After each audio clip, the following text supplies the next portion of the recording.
Selam arkadaşlar, kanalımıza hoş geldiniz.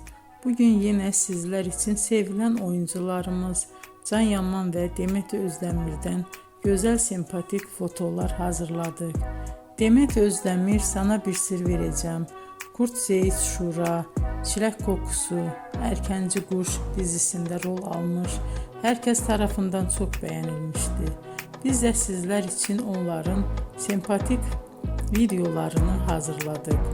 Bu muhteşem videoların devam etmesini istiyorsanız bol bol yorum yazıp ve bildirimi her zaman açık bırakın ki videolarımız ilk önce siz görün. Hoşça kalın arkadaşlar.